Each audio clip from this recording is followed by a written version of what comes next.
পড়ুয়া থেকে আমি রিনা। আমি যেরকম পড়ছিলাম সেরকমই আমি সাপ্তাহিক পত্রিকা থেকে ছোট গল্পগুলো আমার খুব ভালো লাগে পড়তে।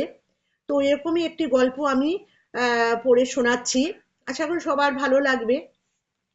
আচ্ছা, আমরা হামেশাই দেখি না, যখন ছেলেরা বিয়ে করে, আমরা তার আগে থেকে ভাবি এই তো ছেলে বিয়ে করছে, এবার পর হয়ে যাবে, ছেলে বউর কথা শুনবে, এবং হামেশাই আমরা এসব দেখতে পাই।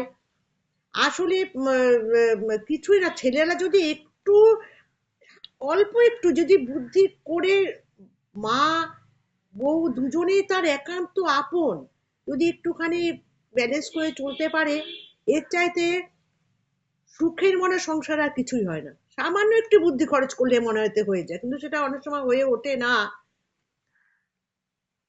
দেখেছি আমরা, হয়তো হয়ে ওঠে না।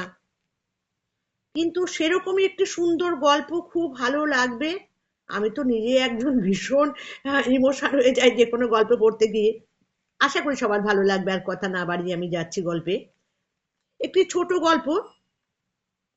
গল্পের নাম অপরিচিতা। লেখক অরুণ আভ দত্ত। জানিস পাপাই, সব কটা টমেটো গাছ মরে গেছে। যা, সে কি! তোর বাবা দুবেলা ধরে এত জল দিয়েছে যে গোড়াগুলো পচেই গেল। জানিস, টুলু চাকরি পেয়েছে। তোর মামা বলল, স্টার্টিংয়েই নাকি 30,000 টাকা মাইনে। টুলুকে আমার তরফ থেকে অভিনন্দন জানিও। কি জানি বাবা, আমার তো মনে হচ্ছে মাইনেটা বাড়িয়েই বলছে। জানিস টিটি, কাল তোর পড়ার টেবিলের বুদ্ধ মূর্তিটা মেঝেতে ফেলে ভেঙে ফেলেছে। সে কি! তোর বাবা তো রেগে আগুন।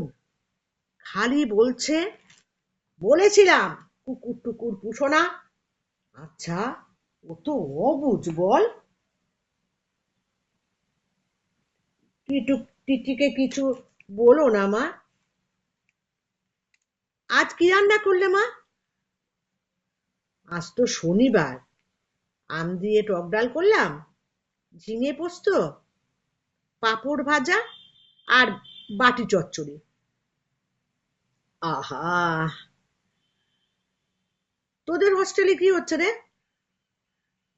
সেই জলের মতো ডাল, আলু ভাজা, পোনা মাছের ঝোল। আজ মাছ খাবি? সবই তো আমিষেরই ছোঁয়া। আচ্ছা, ওই দেখ, তোর বাবা বাথরুম থেকে গামছা গামছা করে চেঁচাচ্ছে। আশ্চর্য লোক বটে, রোজ গামছা না নিয়ে চান করতে যাবে। দাঁড়াও, যাচ্ছি।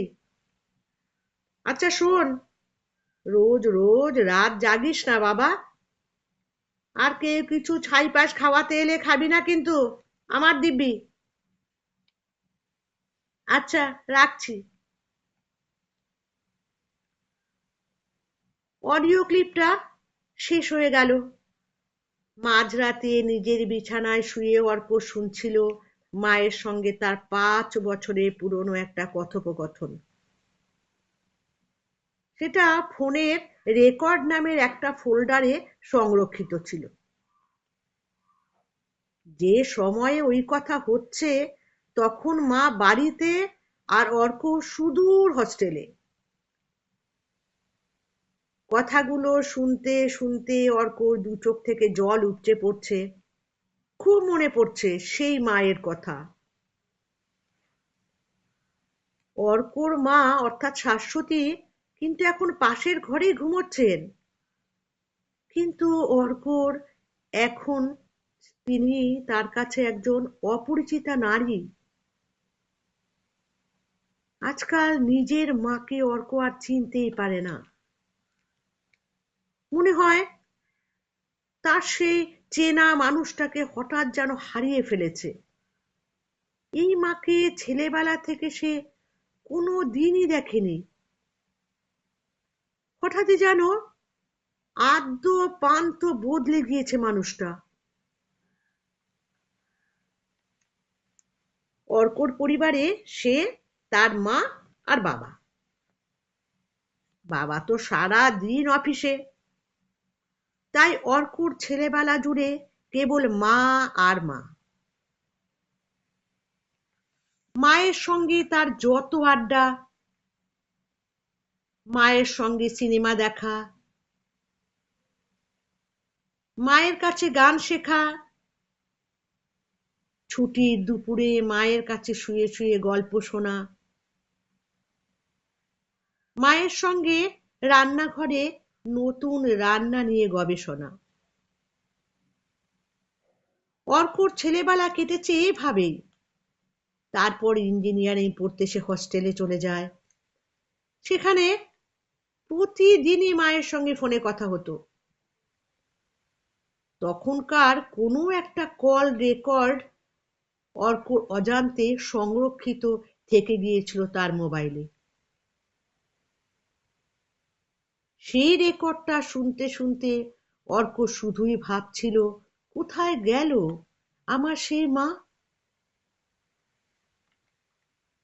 অবশ্য শাশ্বতীর মুখ থেকে যে কথাটা শুনে অর্কর প্রথম মনে হয়েছিল যে ওর মা বদলে গিয়েছে, সেই কথাটা অর্ক আগেও অনেকবার মায়ের মুখে শুনেছে, তবে অন্যভাবে। যেমন ছেলেবেলায় অর্ক দুষ্টুমি করলে মা বকতেন, কখনো দুঘা বসিয়েও দিতেন। তারপর অর্ক যখন কৈশোরের গণ্ডি পেরিয়ে যাচ্ছে, তখন সে মায়ের মুখে শুনতে পেত নতুন একটা কথা। তখন অর্কর কোনো কাজ বা কথা শাশ্বতীর অপছন্দ হলে তিনি হামেশাই অর্ককে বলতেন, মায়ের উপর জুলুম করে নাও, মা সহ্য করবে, বউ করবে না। সচরাচর কথাটা পুরুষানুক্রমে সব ছেলেই তাদের মায়ের মুখ থেকে শুনে থাকে। অর্করও কথাটা শুনে শুনে গাশ হয়ে গিয়েছিল। কখনো কথাটা শুনে অর্ক আদর করে শাশ্বতীর গাল টিপে দিত। অর্কর বাবা শুধু বলতেন, আগে ছেলেটাকে নিজের পায়ে দাঁড়াতে দাও, এখন থেকে অত বিয়ে বিয়ে করো না। শাশ্বতী বলতেন, একদিন তো বিয়ে করবে, তখন বুঝবে। এরপর অর্ক ইঞ্জিনিয়ারিং পাশ করে একটা ভালো চাকরি পেল। অর্পিতার সঙ্গে পরিচয় হলো, প্রেম হলো। একদিন শাশ্বতীর সঙ্গে অর্পিতার পরিচয় করালো। দেখে শুনে শাশ্বতী তো খুব খুশি। অর্ক জানালো, মা সবে চাকরি পেয়েছি, একটু গুছিয়ে নিয়ে অর্পিতাকে বিয়ে করব। অর্কর মনে আছে, ঠিক ওই সময় থেকেই শাশ্বতীর পরিবর্তনটা এসেছিল। একদিন হয়তো অর্পিতার সঙ্গে ফোনে গল্প করতে করতে অর্কর খেতে বসতে দেরি হচ্ছে দেখে শাশ্বতী তাড়া দিচ্ছেন। অর্ক এলে বললেন, খেয়ে নিয়ে তো যত রাজ্যে গল্প করতে পারিস। সরি মা। প্রতিদিন সেই এক কথা, কি খেলে, কি পড়লে, কখন ঘুমালে। এসব খেয়ে নিয়ে করলে তো আমার খাবার আগলে বসে থাকতে হয় না। অর্ক তখন বিরক্ত হয়ে উত্তর দিল, বললাম তো সরি। তাছাড়া একদিন 10 মিনিট দেরি করে খেতে বসলে কি এমন মহাভারত অশুদ্ধ হবে? আগে তো খেতে দিতে, ওই 10 মিনিট দেরি হলে চিৎকার করে বাড়ি মাথায় করতিস। এখন কি করে খিদে সহ্য করে আছিস? বললে তো অনেকবার, এবার শান্তিতে খেতে দাও।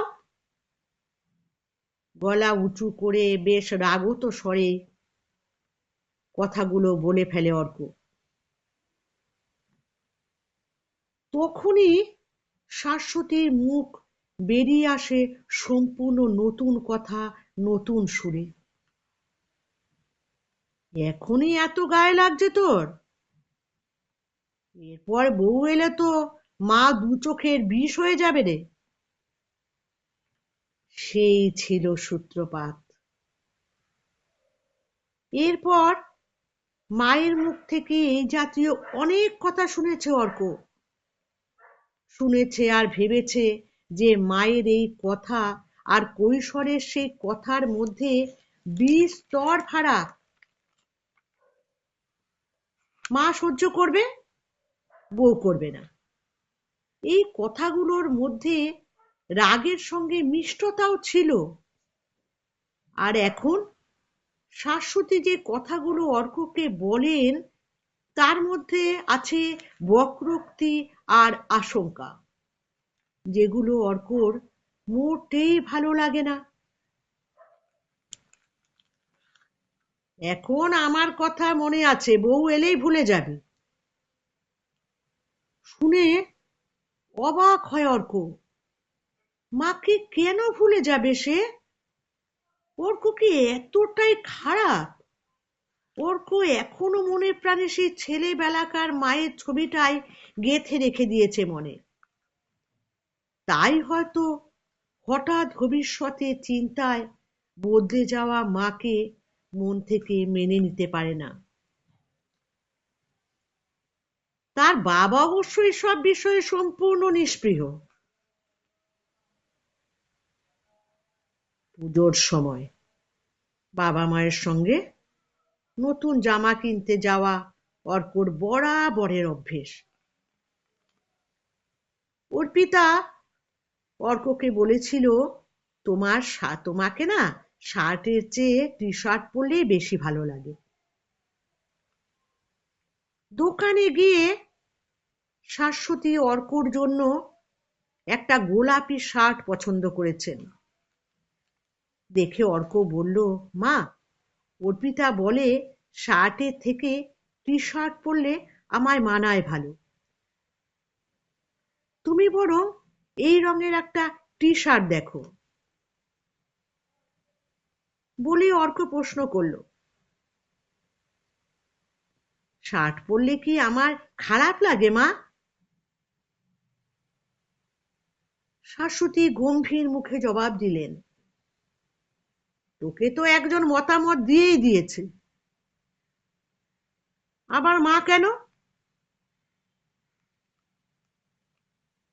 অর্ক রাগ করে সে বছর আর নতুন জামাই কিনল না। শাশ্বতীও তাই করলেন। বাবা বললেন, এক যাত্রায় পৃথক ফল করে কি লাভ, আমারটাও তবে থাক। সত্যি তোমাদের মা ছেলের যে কি নিয়ে এত মন কষাকষি, বুঝি না বাপু।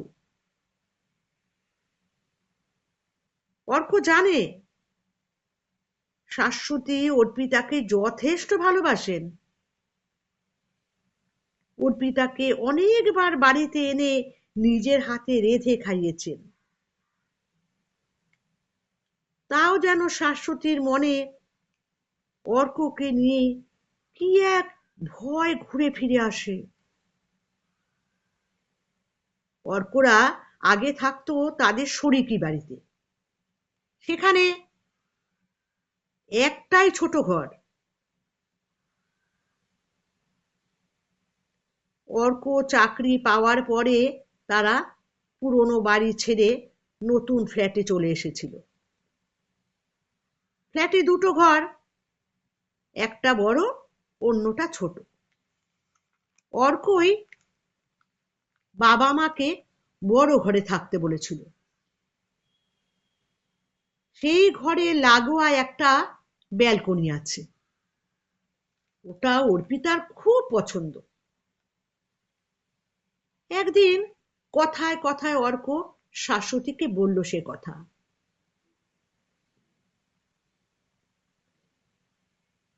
শাশ্বতী বললেন, আচ্ছা, তোরা বিয়ের পর বড় ঘরেই থাকিস, ছোট ঘরটায় আমি আর তোর বাবা থাকবো।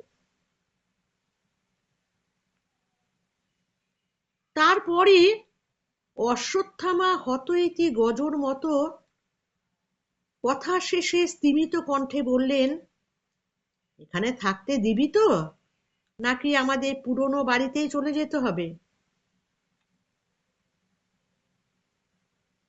তোমার কি মনে হয়, বিয়ের পরে আমি তাড়িয়ে দেবো তোমায়? ভবিষ্যতের কথা কিছু বলা যায় বাবা? কখন কার পাল্লায় পড়ে কার কি মতি হয়। তোমার কিন্তু এখনই মতিভ্রম দেখা দিয়েছে। আমাকে তুই পাগল প্রতিপন্ন করতে চাইছিস? আর তুমি যে দীর্ঘদিন ধরে এই কথাগুলো বলে আমাকে পাগল করে দিচ্ছ। আমার তো মনে হয় আমার বিয়ের পরে নিত্য অশান্তি লেগে থাকবে বাড়িতে।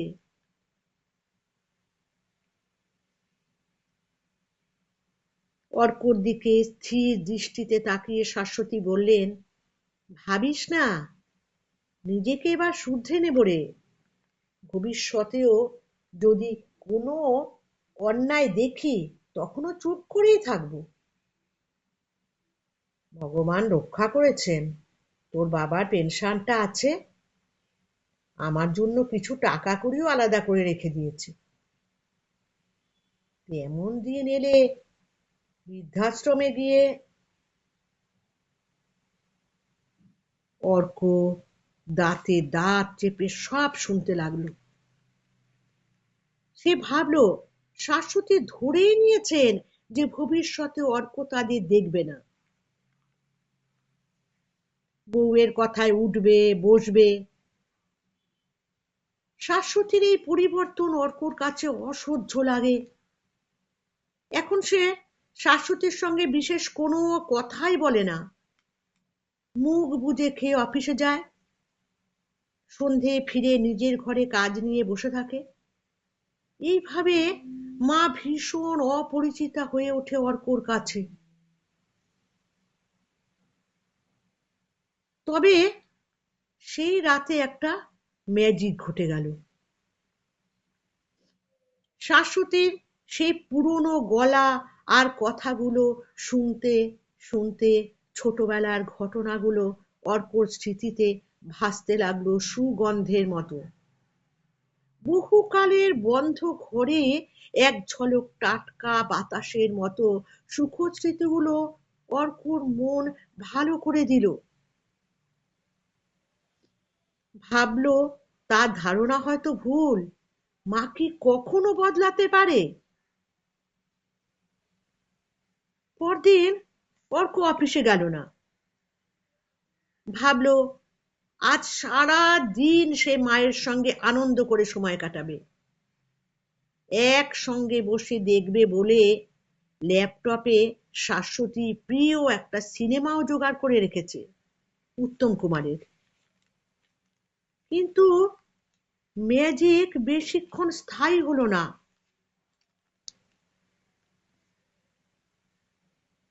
অর্কর বাবা গিয়েছেন ব্যাংকে। অর্ক চায়ের কাপ হাতে বসে শাশ্বতীর সঙ্গে টুকরো টুকরো গল্প শুরু করেছে। হঠাৎ অর্কর মোবাইলে একটার পর একটা এসএমএস ঢুকতে শুরু করলো।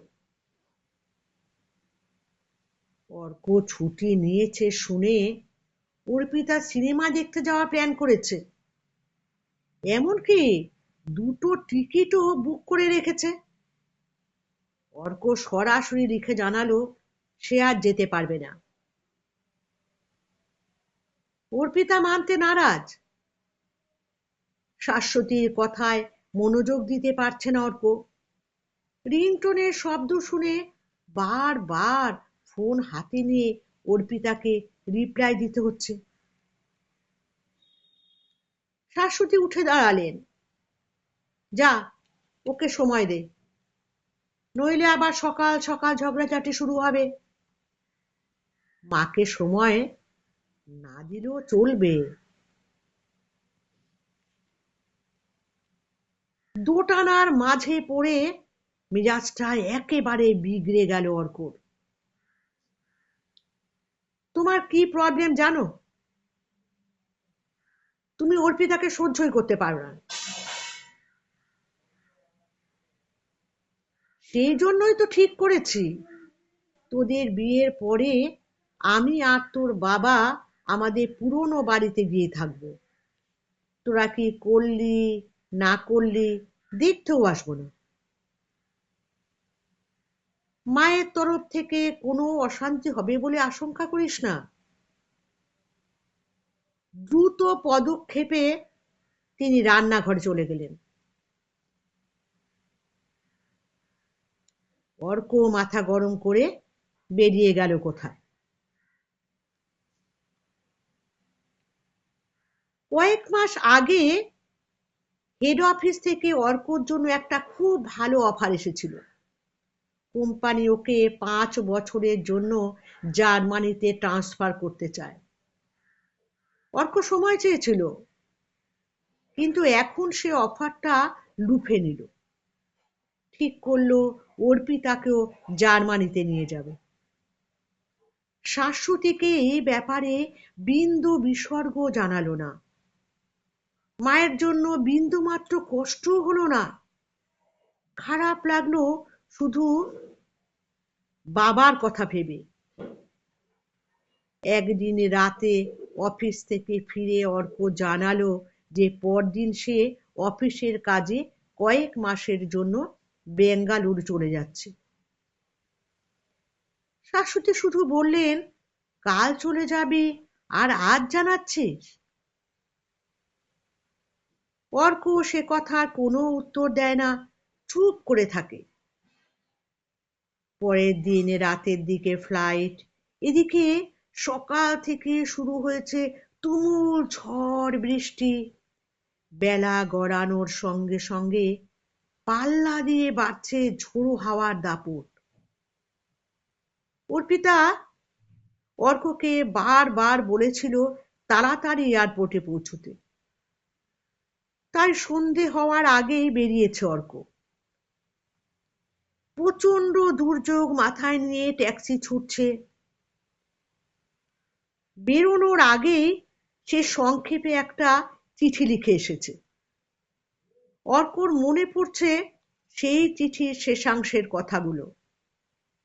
মা, কয়েক মাস নয়, আবার 5 বছর পরে আমাদের দেখা হবে। তোমার সংসার তোমারই রইল।